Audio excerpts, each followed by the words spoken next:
ایک مخبر یہ خبر لے کر کے جا رہا ہے، انگریزوں کے خلاف جو سازشیں، جو مہمیں، جو منصوبے چل رہے ہیں، جو جنگ چل رہی ہے، اس کے متعلق ایک خبر لے کر کے کوئی مخبر نکلا ہے۔ اللہ اکبر، مخبر راستے میں ہے، پتہ چلا ان کی شکل و شباہت، ان کا حلیہ، ان کا چہرہ مہرہ، ان کے اوصاف بتلا دیے گئے کہ فلاں ایسے ایسے ایسے ایسے وہ مخبر ہیں۔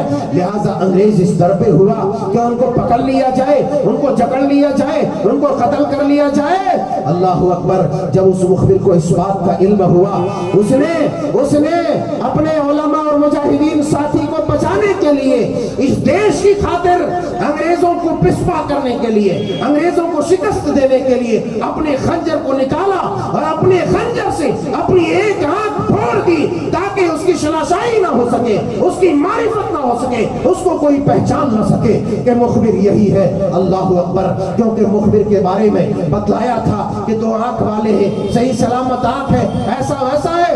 جب ایک آنکھ سے کانا انسان کو دیکھے گا تو کوئی نہیں معلوم کر سکے گا۔ میرے یارو، میں قصہ کو مختصر کرتے ہوئے صرف یہ بتلانا چاہتا ہوں کہ آج ہماری توجہ تاریخ کے اوپر کم ہے، تاریخ کے اوپر توجہ دی جائے۔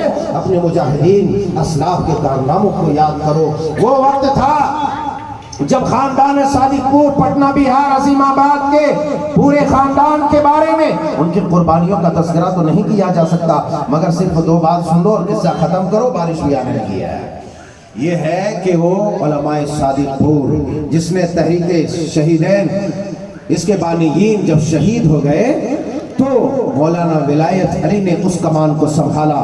یہ کون تھے؟ یہ خالص سلفی المسلک علماء اہل حدیث میں تھے۔ کون تھے؟ علماء اہل حدیث میں، وہ پورا خاندان، پورا گھرانہ اہل حدیثوں کا۔ پھر ان کا بھائی عنایت علی، پھر ان کے جو سلسلے چلتے رہے اور یکے بعد دیگرے، شہادت کے بعد، وفات کے بعد، جیلوں میں جانے کے بعد اس علم کو، تحریک آزادی کے علم کو بلند رکھا۔ مگر ہوا کیا؟ وہی وہ علماء صادق پور کا گھرانہ ہے کہ عین عید کے دن جب ساری دنیا خوشیاں منا رہی تھی، خوشیوں میں مخمور تھی، تب اسی عین عید کے دن ان کے گھروں پر بلڈوزر چلایا گیا۔